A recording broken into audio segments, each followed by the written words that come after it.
हूँ आपकी host Hansa. Health and cook की जानिब से व्यूअर्स आप सबको मेरा सलाम।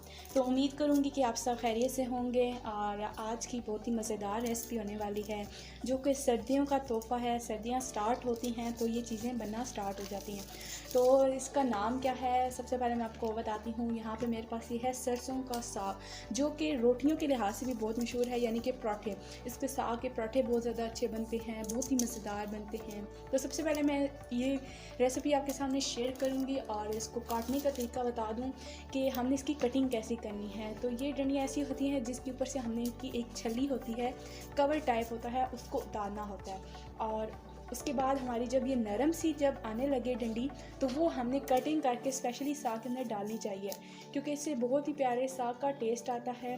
तो यहाँ पे मैंने 2 गड्डियाँ ली हैं साग की। तो चलिए सबसे पहले हम इसकी कटिंग कर लेते हैं। मैंने कर ली है। उसके बाद यहाँ पर मेरे पास है पालक की एक मैंने आधी गड्डी ली है। इसके अंदर ज़रूरी होता है कि जब हम सरसों का साग बनाते हैं तो उसमें हमें पालक की आधी गड्डी चाहिए होती है, इससे जायका बहुत ही प्यारा। लहसुन का सिर्फ ग्रीन पार्ट है मेरे पास जो कि हमने घर में लगाया हुआ था और इसको मैंने उतार के तो अब हमने आपके सामने इसको मैंने दिखाया है ताकि अब मैं इसकी कटिंग करूँ। यहाँ पर मैंने इसको अच्छे तरीके से वॉश कर लिया है। वॉश करने के बाद एक बड़े से पतीले के अंदर हमने साग डाल के बॉईल करने के लिए इसको रख दिया है। तो तकरीबन से 8 से 9 मिनट लगेंगे इसको अच्छे तरीके से बॉईल होने में। मैं ऑयल डालूँगी 3 टेबल स्पून तक। यहाँ पर हमने ऑयल ले लिया है। ऑयल गर्म होने के बाद यहाँ पर हम अदरक लहसुन का पेस्ट डालेंगे, तकरीबन 2 टेबल स्पून है मेरे पास। तो देखिए यहाँ पर अदरक लहसुन का पेस्ट मैंने डाल दिया है। उसके बाद हम लाल मिर्च डालेंगे 1 टेबल स्पून और साथ ही थोड़ा सा पानी डाल देंगे ताकि हमारी लाल मिर्च जले नहीं। तो इसको साथ अच्छी तरीके से मिक्स करते हैं। उसके बाद हम ऐड करेंगे फ्रेश धनिया 1 टेबल स्पून। इसके बाद जाएगी हमारे पास हल्दी 1/2 टेबल स्पून तक। नमक डालेंगे हम। नमक की मिकदार हम थोड़ी रखेंगे, बाद में हम टेस्ट कर लेंगे, उसके मुताबिक हम और डालेंगे। तो 1/2 टेबल स्पून से थोड़ा सा ज़्यादा मैंने ऐड किया है। अब अच्छे तरीके से 5 मिनट हम इसको भून लेंगे। ये ऐड करेंगे और फिर इसको मज़ीद 2 मिनट हम इसको भून लेंगे। पर भुन चुका है और अब हम इसके बाद ऐड करेंगे साग। तो ऐड हो चुका है हमारा, तो जिसके अंदर साथ ही हमने पालक भी बॉयल की थी और बॉयल करने के बाद इसको हमने एक पिन्नी सी बना के तो रख ली थी। आप इसको फ्रीज़ भी कर सकते हैं इस तरह बॉयल करने के बाद, और हम इसको 1 मंथ तक इस्तेमाल कर सकते हैं। आप इसको एक पिन्नी सी बनाकर तो फ्रीज़ कर लें किसी भी बाउल के अंदर, आप उसको कवर देकर तो उसको 1 मंथ के लिए आप सेव कर सकते हैं। और जब चाहें, क्योंकि सर्दियों का मौसम है, सर्दियों में साग की फरमाइश बार बार होती है, तो इसलिए अच्छा है कि आप इसको फ्रीज़ करके रखें। जब दिल करे फैमिली का आपका, आप बनाएं और इसको एंजॉय करें। तो देखिए व्यूअर्स, साग ऐड करने के बाद हमारा मेन स्टेप यहाँ पर ये है कि हमने इसके साथ इसको मलना है। जैसे हम कह सकते हैं कि कूटना है हमने। जैसे भी आप कोई दाल वगैरह बनाते हैं तो जिसे कहा जाता है दाल मलना, तो इससे आपने इसको अच्छे तरीके से ऐसे मलना है और ये लाजमी प्रोसेस होता है। तो व्यूअर्स, हमने इसको तब तक कूटना है यानी मलते रहना है जब तक इसके अंदर जो हमने गंढियाँ डाली हैं वो मैश ना हो जाएं। इसी तरीके से आपने भी करना है। बहुत अच्छे तरीके से मैंने इसको मल लिया है।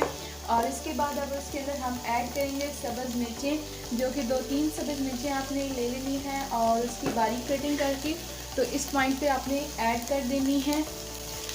और अब हम यही इस्तेमाल करेंगे। इसके साथ साथ जो हमारी रेडी होंगी वो अच्छे तरीके से मैश हो जाएंगे। तो आपने साथ साथ इसको करते रहना है। और बस अब हमारा साग रेडी होने वाला है। लास्ट पे एक तड़का रह गया है, वो भी मैं आपको बताऊंगी, वो आपने लाजमी देखना है। उसके बाद हमने यहाँ पर ऐड करनी है कसूरी मेथी। तो कसूरी मेथी 1.5 टेबल स्पून हम यहाँ पर ऐड करेंगे। ये लाजमी आपने ऐड करनी है। बिल्कुल मेरा साग रेडी हो चुका है और अब हम इसको उतार लेंगे। थोड़ा सा नमक मुझे कम लग रहा है तो मैं और ऐड करूँगी। रेडी हो चुका है और उसके बाद यहाँ पर अब हमने लगाना है तड़का। तो उसको मैंने उतार के रख दिया है। तो तड़का हमारा देसी घी का होगा, आप मक्खन का भी लगा सकते हैं। बेसिकली इसका तड़का देसी घी और मक्खन का होता है। अगर आपके पास नहीं है तो कोई बात नहीं, आप कोई भी ऑयल में भी लगा सकते हैं। तो यहाँ पर मैंने घी इस्तेमाल किया है। तो घी हमारा गर्म हो चुका है। उसके बाद यहाँ पर मेरे पास बिल्कुल बारीक कटिंग की हुई छोटा सा प्याज है, बिल्कुल छोटा सा। हमारे थोड़े से ब्राउन हो गए हैं। इसके बाद हम ऐड करेंगे ज़ीरा। तो ज़ीरा 1 टेबलस्पून है यहाँ पर हमारे पास, तो हमने ऐड किया है। तो ध्यान रहे कि हमारा जले नहीं। करेंगे लाल मिर्च 1/2 टेबलस्पून हमने ऐड करनी है, और इसको अब हम इस तरीके से हिला लेंगे। और थोड़ा सा यहाँ पर व्यूअर्स पानी ऐड करेंगे ताकि मिर्चें जले नहीं और हमारी कच्ची भी ना रहे। तो यहाँ पर हमने 2 मिनट भूनना है इसको। और उसके बाद यहाँ पर व्यूअर्स हमने ऐड करना है साग। तो साग हम थोड़ा सा, जितना आपको चाहिए आप उतना ऐड करें और इस तरीके से आप लुत्फ़ उठाएं। इंशाल्लाह ये बहुत ही मज़े का बनता है। तो देखिए यहाँ पे मैंने इतना यूज़ किया है। अब हम इसको इस तरीके से मिक्स करेंगे और 5 मिनट के लिए हम इसको पका लेंगे इसी तरीके से, और फिर हमारा साग बिल्कुल रेडी है। तो साथ ये रेडी हो रहा है, और साथ यहाँ पर मैं छोटी सी हदीस का जिक्र करूँगी। हज़रत अकरम सल्लल्लाहु अलैहि वसल्लम का फरमान है, कबूलियत का यकीन रखो। तुम अल्लाह ताला से ऐसी हालत में दुआ किया करो कि तुम कबूलियत का यकीन रखा करो, और ये जान रखो कि अल्लाह ताला गफलत से भरे दिल से दुआ कबूल नहीं करता। तो हमारे दिल में इस चीज़ का यकीन होना चाहिए कि हमारी दुआ कबूल होगी।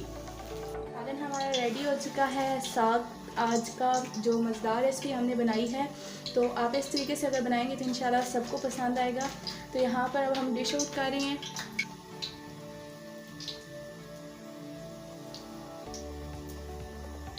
उसके बाद यहाँ पर हम डालेंगे देसी घी। इस तरीके से अब आप सर्व करें। बहुत ही मज़ेदार सालन साग का हमारा रेडी हो चुका है। अब आप इंजॉय करें। इस तरीके से आप बनाएंगे, इंशाल्लाह आपकी तारीफ़ होगी। और अगर आपको मेरी आज की वीडियो अच्छी लगती है तो इसे लाइक ज़रूर करें, शेयर करें, और मेरे चैनल को सब्सक्राइब करना बिल्कुल मत भूलें। बेल आइकन को प्रेस करें, इससे आने वाली हर एक नई वीडियो का नोटिफिकेशन मिलता रहेगा। तो नई वीडियो आने तक अपनी होस्ट को दीजिए इजाज़त। अल्लाह हामी और नासिर।